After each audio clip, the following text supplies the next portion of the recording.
आई बाबा मला माफ करा, मी आता आयुष्याला कंटाळले. माझ्या समोर फक्त समस्या आणि समस्याच आहेत. मला आता शांततेची गरज आहे, असं सुसाईड नोटमध्ये व्यक्त होऊन महाराष्ट्रातल्या एका यूपीएससीची तयारी करणाऱ्या विद्यार्थिनीनं आत्महत्या केली आहे. यूपीएससीचं स्वप्न पूर्ण करण्यासाठी देशभरातून अनेक विद्यार्थी दिल्लीत दाखल होत असतात. यातील काही विद्यार्थी अधिकारी पदापर्यंत मजलही मारतात.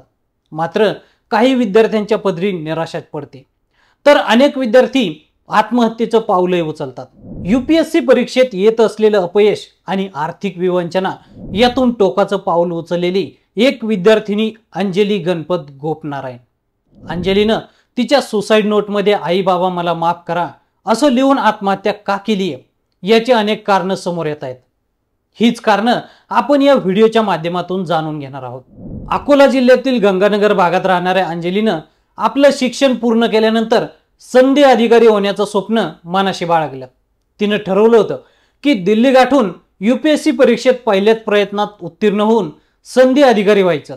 अधिकारी झाल्यानंतर अंबर दिवेची गाडी घेऊनच परतावं अशी प्रतिज्ञा करीतच तिनं घर सोडलं होतं. मागील 2 वर्षापासून अंजली दिल्लीतील राजेंद्रनगर भागात राहत होती.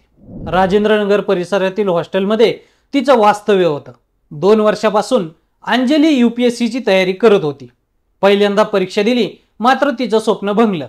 त्यानंतरही अपयश पदरात पडतच होतं. अशातच दिल्लीत राहण्याचा खर्च अंजलीला झेपावणारा नव्हता. ज्या हॉस्टेलमध्ये अंजली राहत होती त्या हॉस्टेल चालकाकडून पैशाचा तगादा लावला जात असल्याचंही अंजलीनं तिच्या सुसाईड नोटमध्ये लिहिले. अखेर परीक्षेत येत असलेलं अपयश, आर्थिक विवंचना आणि तणावातून अंजलीनं 21 जुलैला हॉस्टेलच्या रूममध्येच गळफास घेत आत्महत्या केली. अखेर परीक्षेत येत असलेलं अपयश, आर्थिक विवंचना आणि तणावातून अंजलीनं 21 जुलैला हॉस्टेलच्या रूममध्येच गळफास घेत आपली जीवनयात्रा संपवली. इतक्या टोकाचं पाऊल उचलण्याआधी अंजलीनं आपल्या आई वडिलांसाठी सुसाईड नोट लिहून ठेवली. या सुसाईड नोटमध्ये अंजली म्हणते, आई बाबा मला माफ करा, मी आता आयुष्याला कंटाळले. माझ्यासमोर फक्त समस्या आणि समस्याच आहेत. मला आता शांततेची गरज आहे. या नैराश्यातून मुक्त होण्यासाठी मी खूप प्रयत्न केले, पण मी नैराश्यातून मुक्त होऊ शकले नाही. त्यावर मात करू शकले नाही. पीजी आणि हॉस्टेल मालक विद्यार्थ्यांकडून फक्त पैसे उकळत आहेत. प्रत्येकाला हा खर्च परवडू शकत नाही. मी खूप प्रयत्न केले, पण पुढे जाऊ शकली नाही. सुसाईड नोटमध्ये अंजलीनं तिच्या मावशीला धन्यवाद देखील दिले.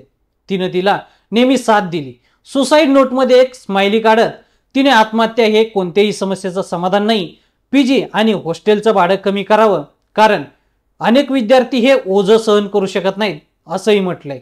मागील काही दिवसांपूर्वीच दिल्लीतल्या जुन्या राजेंद्रनगरमध्ये यूपीएससीची तयारी करणाऱ्या 3 विद्यार्थ्यांचा मृत्यू झाल्याची घटना समोर आली. या घटनेचा तपास सुरू असतानाच आर्थिक विवंचनेतून अंजलीनं जीवनयात्रा संपवल्याचं समोर आलंय. यूपीएससी परीक्षेची तयारी करणारे विद्यार्थी देशाचं भविष्य आहेत. विद्यार्थ्यांना चांगल्या सुविधा मिळण्याची अपेक्षा आहे.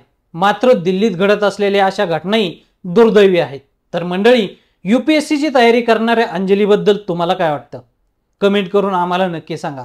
आणि असेच नवनवीन माहितीपूर्ण व्हिडिओ पाहण्यासाठी लेट्सअप मराठीला फॉलो करा.